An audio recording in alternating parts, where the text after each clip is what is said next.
अपने आचार्य गुरु की शरण में जाओ, बैठो, उत्तिष्ठ, उठ करके जाओ और वहां क्या करो, बैठो। माँ के पास बैठना चाहिए, पुत्र को माँ के पास बैठना चाहिए, पिता के पास बैठना चाहिए। कब कब बैठे? सुबह शाम। जैसे हम मंदिर में बैठते हैं ना सुबह शाम, ऐसे ही माँ के पास थोड़ा समय लगाएं, पिता के पास समय लगाएं, थोड़ा बैठें और फिर थोड़ा बहुत समय गुरु के पास लगाएं। इनसे क्या होगा? कुछ ना कुछ मिलेगा। सबसे बड़ी बात मिलने की एक जो कृपा होती है, कृपा तो बैठ करके ही मिलती है। इसलिए हम कहते हैं कि भगवान की शरण में मंदिर में भी थोड़ा देर भगवान की मूर्ति के सामने बैठना चाहिए, क्योंकि जब हम सन्मुख होकर के बैठते हैं तो भगवान की कृपा धीरे धीरे उनकी जो दृष्टि है जो पड़ती है ना, वो दृष्टि के साथ कृपा भी आती है। जैसे सूर्य भगवान की तरफ हम देखते हैं तो सूर्य भगवान की तरफ से किरणें आती, प्रकाश आता है, ऐसी ही भगवान के स्वरूप को दर्शन करने से उनकी आंखों के द्वारा वो जो कृपा है, जो किरण है, कहते ना कृपा की किरण अगर आपकी मिल जाए तो ये कृपा की किरण तो उनके सम्मुख बैठने से ही मिलेगी। आप बताइए, कभी किसी से सुना है आपने कि मंदिर के पीछे बैठना चाहिए? क्या कहते हैं? मंदिर में जाओ और भगवान के सन्मुख बैठो। इसलिए घर में मंदिर बना करके रखो और सुबह शाम एक घड़ी, आधी घड़ी, आधे दिन पुनियाद, अरे जितना समय तुम्हारे पास, एक घड़ी मिले, आधी घड़ी मिले, आधे में भी 10 मिनट मिले, 5 मिनट मिले, बैठो। इससे भक्ति की कृपा मिलेगी, ज्ञान की कृपा मिलेगी, वैराग्य की कृपा मिलेगी। जरूरी नहीं है कि आपको वैराग्य हो जाए और अकामानंद जी के साथ चले जाए, ऐसे मतलब नहीं है वैराग्य की। वैराग्य का मतलब है कि घर में रह करके सबसे अलग आप अपने आप को कर लो। क्यों कर लो? क्योंकि आज नहीं कल आपको सबसे अलग होना ही है, याद रखना। सबको यहाँ से अकेले ही जाना है, तो जब जाना ही अकेले है तो भीड़ से अपने आप को अलग कर लेना, तभी तो ठीक रहेगा। अगर आप जो है इन भीड़ में खोए रहोगे तो जाने में बड़ा कष्ट होगा, और अगर आप भीड़ में अकेले रहना सीख लो तो फिर जाने में तकलीफ नहीं होगी, क्योंकि सब अपनी अपनी तरफ खींचेंगे, सब अपनी तरफ रोएंगे, खींचेंगे, फिर आपको मोह होगा, और मोह होगा तो फिर आप उन्हीं की तरफ लौट के आओगे। इसलिए भगवान से प्रार्थना करो बैठ करके और कहो, प्रभु दशा मुझे दीन की भगवन संभालोगे तो क्या होगा। दशा मुझे दीन की भगवन संभालोगे तो क्या होगा। दशा मुझे दीन की भगवन संभालोगे तो क्या होगा। अगर चरणों की सेवा में लगा लोगे होगा। भगवान की शरण में बैठ करके भगवान से कहो, प्रभु कि आप अपनी सेवा में मुझे लगा लो, क्योंकि ये मन हमेशा इधर उधर भागता रहता है। दशा मुझे दीन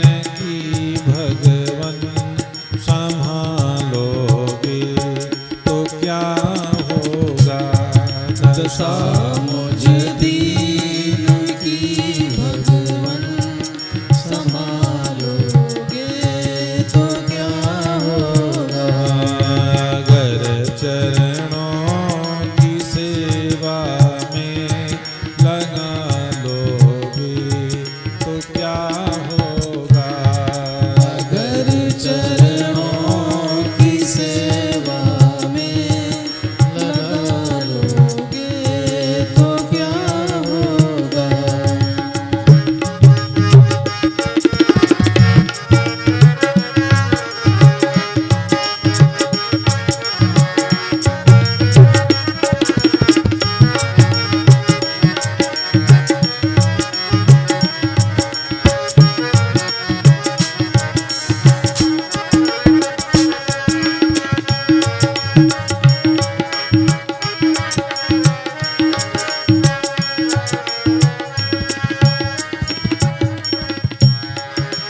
नामी पात की हूँ मैं और नामी पाप हर तुम हो। नामी पात की हूँ मैं और नामी पाप हर हो। दो बातें हैं, मैं पाप करने में मेरा नाम है, जब भी देखो पाप ही करते रहते। पाप का मतलब यह है कि बैठे बैठे अगर किसी के बारे में गलत सोचते हो, पाप ही तो है। अब देखो कभी कभी मन जो है ना, हमने देखा खुद भी अपने मन को कि बिना मतलब की एक खुराफात सोचने लगता है कभी। उसने हमारा कुछ बिगाड़ा भी नहीं है, रास्ते में आ रहा है बेचारा, जा रहा है, और उसको देख देख के कभी कभी हमारा मन कहता है कि इसका एक्सीडेंट हो जाए। लो, अब बताओ क्या मतलब, उसने कुछ बिगाड़ा भी नहीं है, पर ये मन की खुराफात बहुत खराब है।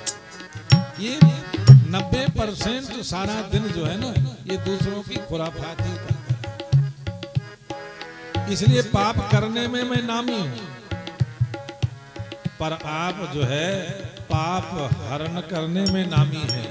हमारे पापों को आप इतना हरण करते हैं कि एक बार भी अगर नाम ले लेते हैं आपका, तो पूरे दिन के पाप आप खत्म भी कर देते हैं।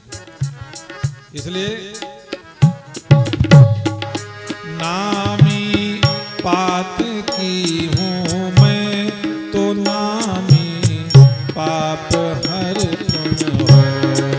नामी पात की हूँ मैं तो नामी पाप हर तुम हो। जो लज्जा दोनों नामों की, जो लज्जा दोनों नामों की बचा लोगे तो क्या होगा। तो लज्जा दोनों नामों की बचा लोगे तो क्या होगा। अगर चरणों की सेवा में लगा लोगे तो क्या होगा। अगर चरणों की सेवा में लगा लोगे तो क्या होगा।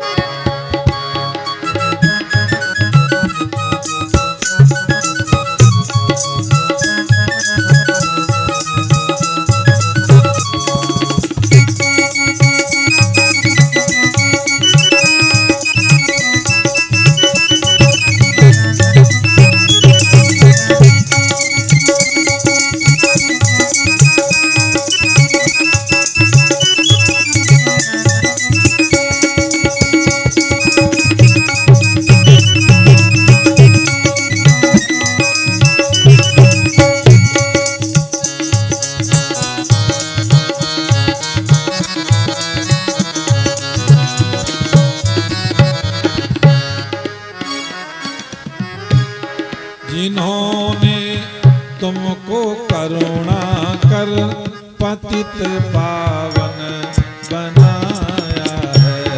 जिन्होंने तुमको करुणा कर पतित पावन बनाया, उन्हीं पतितों को पावन तुम बना दोगे तो क्या होगा। पतितों को पावन तुम बना दो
तो भगवान से कहता है प्रभु यहाँ सब मुझसे कहते हैं तू मेरा है, तू मेरा है।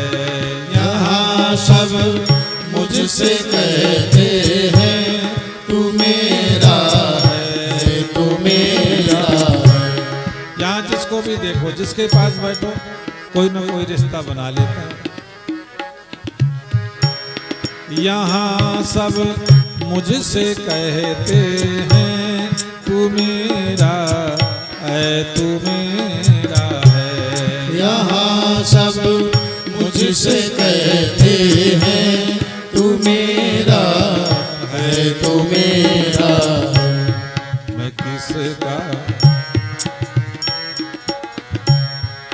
किसका हूँ ये झगड़ा ना चुका दोगे तो क्या होगा। मैं किसका हूँ ये झगड़ा ना मिटा दोगे तो क्या होगा। अगर चरणों की सेवा में लगा लोगे तो क्या होगा। अगर चरणों की सेवा में लगा लोगे तो क्या होगा।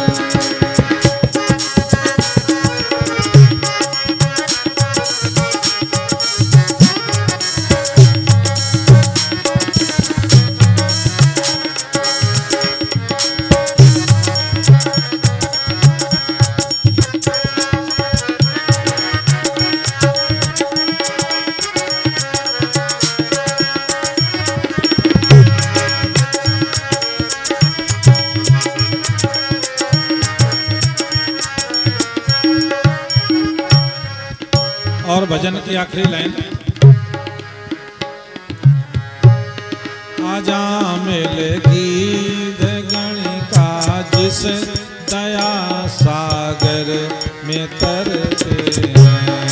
आजा मिल गीत गणिका जिस दया सागर में तरते हैं। उन्हीं में बिंदु सा पापी मिला लोगे तो क्या होगा।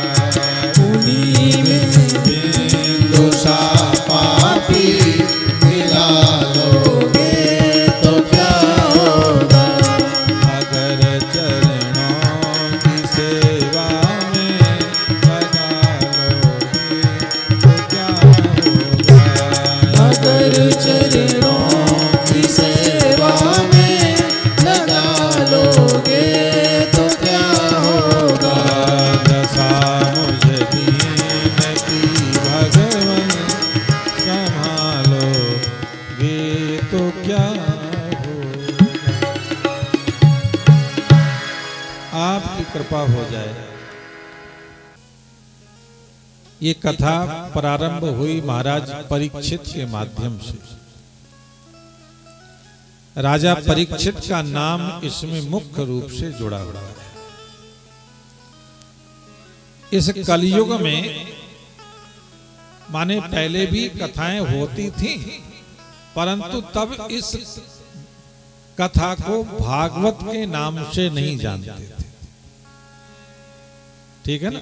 उसके पहले कथा जो होती थी उस कथा का नाम तो था चतुश्लोकी भागवत।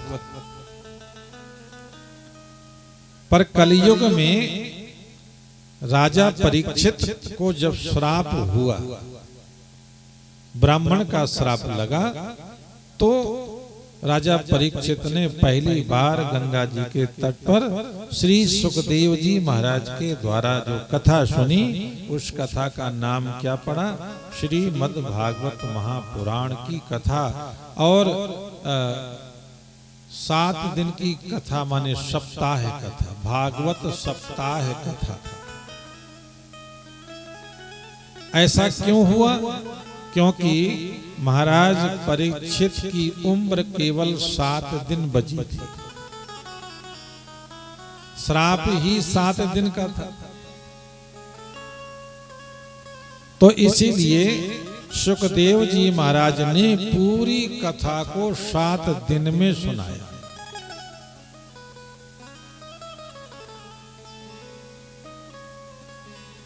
इसीलिए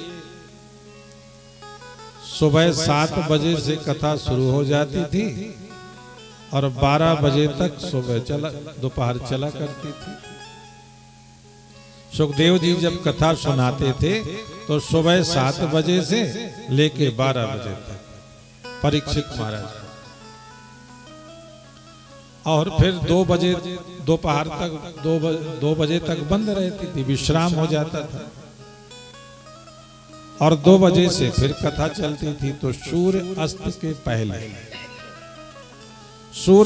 के पहले कथा का विश्राम हो जाता, माने पूरे दिन में 2 घंटे विश्राम होता था और पूरे दिन कथा समझो सुखदेव जी सुनाते थे और महाराज परीक्षित सुनते थे।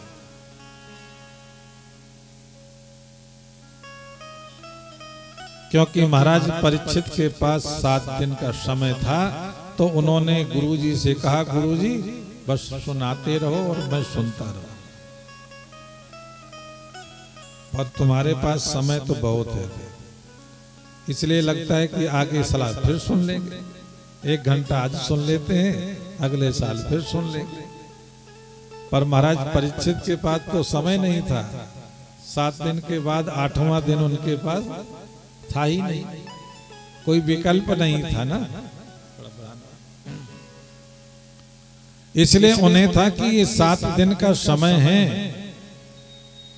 और इन 7 दिनों में ही उस परम सत्य को जान लिया जाए, जिसके जानने के बाद में मृत्यु का भय खत्म हो जाता है, मुक्ति प्राप्त हो जाती है।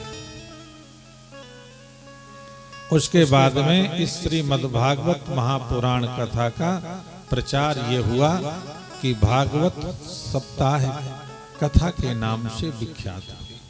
भागवत सप्ताह वो 7 दिनों में इसको बांट दिया गया।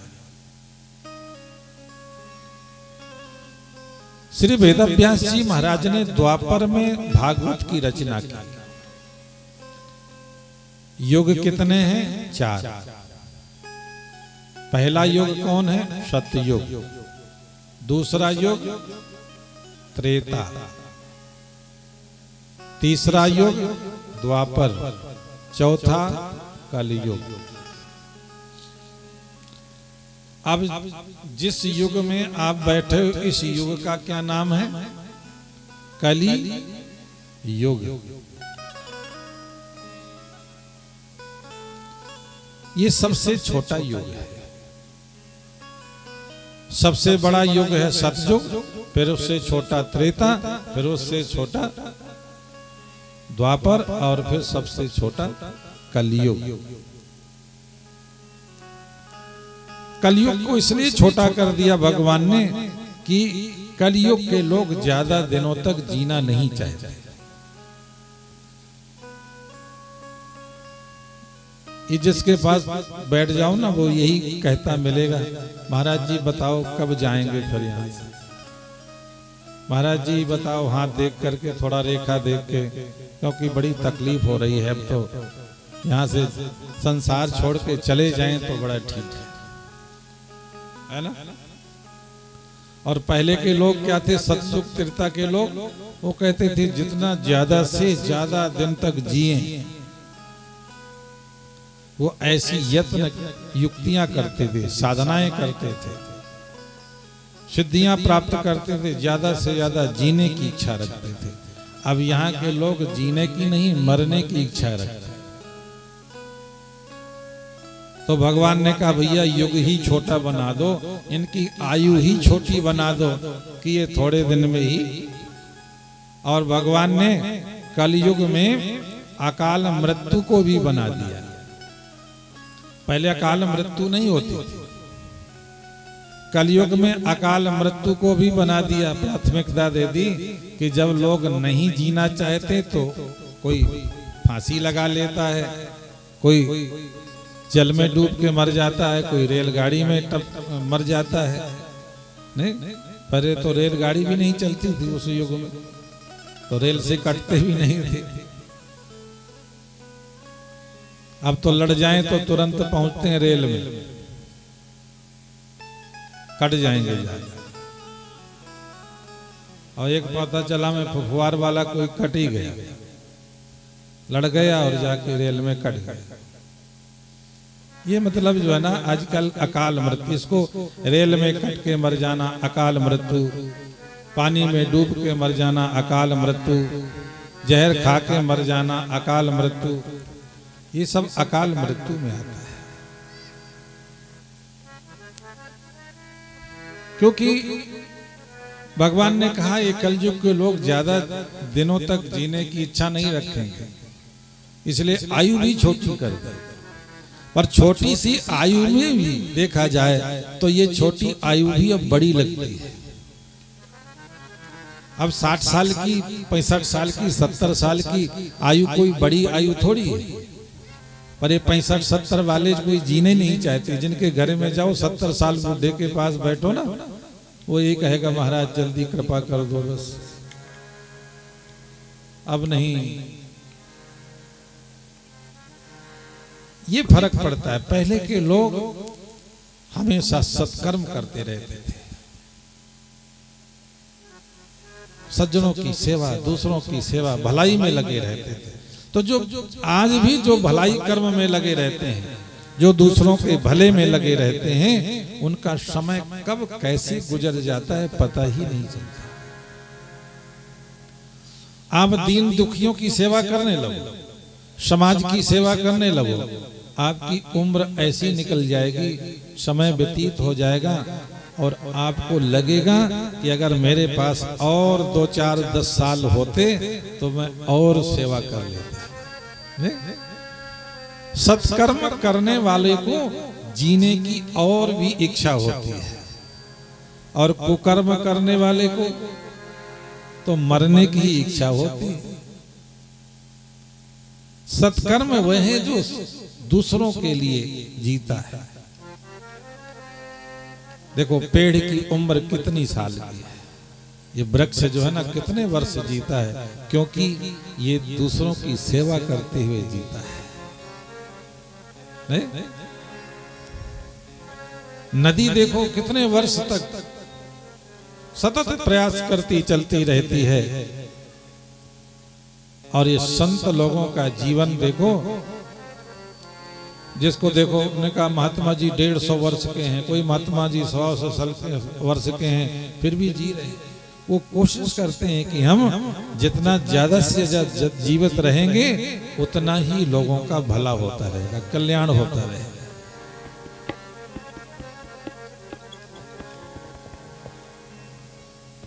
परोपकाराय सताम विभूतयः, जो परोपकार करते हैं उनको संत कहते हैं। वृक्ष को भी संत की उपाधि दी गई है, नदी को भी संत की उपाधि दी गई है।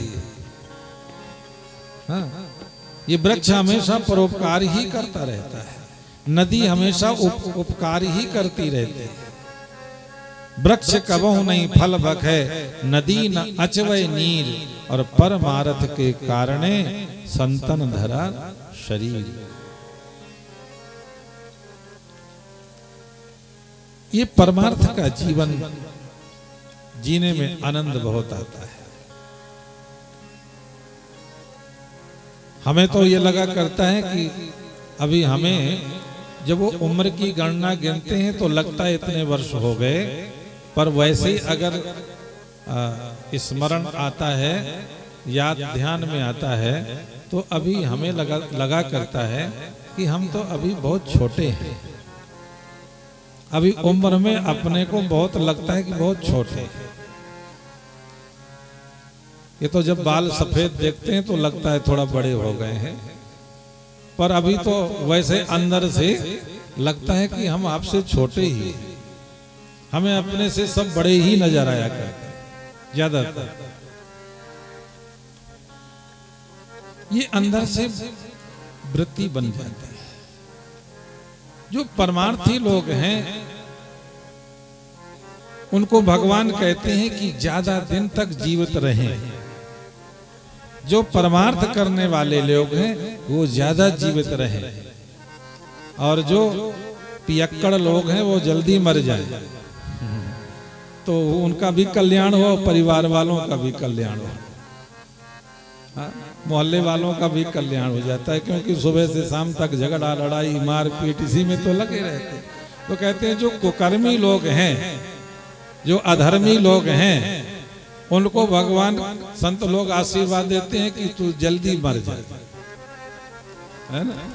और जो परमार्थी लोग हैं वो ज्यादा दिन तक जीवित रहे, इसीलिए क्योंकि वो समाज का भला करते रहते हैं। तो वेद व्यास जी कहते हैं जन्माद्यस्यतोऽन्वयादितिर तस्यार्थे स्वविज्ञान स्वराट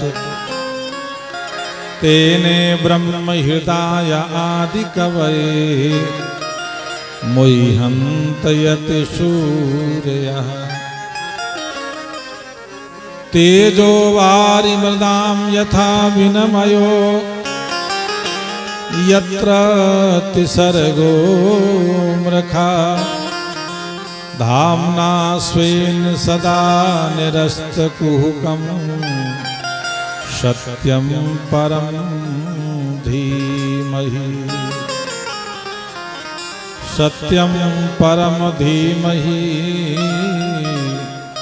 सत्यं परं धीमहि। वेदव्यास जी भगवान कहते हैं जन्म जाति से तो हम सब शूद्र की तरह पैदा होते हैं। हम जितने भी माँ के गर्भ से पैदा हुए हैं ना, एक वो हैं जो माँ के गर्भ से नहीं पैदा होते। कोई महापुरुष जैसे भगवान श्री राम, भगवान श्री कृष्ण आदि, ये सब अपनी इच्छा से पैदा हुए हैं। ये माँ के द्वारा पैदा नहीं हुए, योनि से, माँ की योनि से पैदा नहीं हुए। निज इच्छा निर्मित तनु माया गुण गोपाल, ये अपनी इच्छा से निर्मित हुए हैं। और हम और आप माँ के गर्भ से पैदा हुए हैं। तो जो भी पैदा हुआ है तो वो उस समय उसको शूद्र कहा जाता है, ठीक है ना। तो जन्म जाति से तो हम शूद्र होते हैं, पर हम अपने कर्मों से, कर्म से हम ब्राह्मण बनते हैं। अभी कल जो है यहाँ पर रुद्र महायज्ञ के माध्यम से यज्ञोपवीत जनेऊ संस्कार ब्राह्मणों का कराया जाएगा। तो जितने भी ब्राह्मण बालक हैं जनेऊ जब पहनते हैं तो उनको कहा जाता है द्विज। जनेऊ पहनने वाले को द्विज की संज्ञा दी जाती है। द्विजायते इति द्विजा, माने जिसका दूसरा जन्म हुआ। तो पहले तो अकेले जब पैदा हुए तो देखो पैर छूने का अधिकार किसको? द्विज। जिसके जनेऊ कान में आपने देखा हो, अब तो कोई भी डाल लेता है। अब तो धागा है जनेऊ, अब तो पंडितों को भी नहीं पता है जनेऊ की महत्वता। ये पंडित लोग जो ना जनेऊ अब क्यों पहनते हैं कि लोग कहें कि पंडित है। हाँ, अगर उनसे कहो कि जनेऊ पंडित जी पहनते हो तो इस जनेऊ का कुछ महत्व भी है, जानते भी हो, क्यों पहनते हो जनेऊ?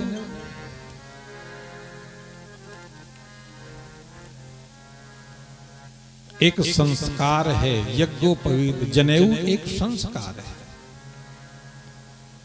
और उस संस्कार में क्या किया गया? उस संस्कार में गायत्री मंत्र जपने का अधिकार दिया जाता है। गायत्री मंत्र जपने का अधिकार केवल उस ब्राह्मण को है, द्विज को है। किसको? जिसका यज्ञोपवीत संस्कार हो जाता है, जनेऊ संस्कार हो जाता है, वो ही गायत्री पढ़ने का, जपने का अधिकारी बनता है।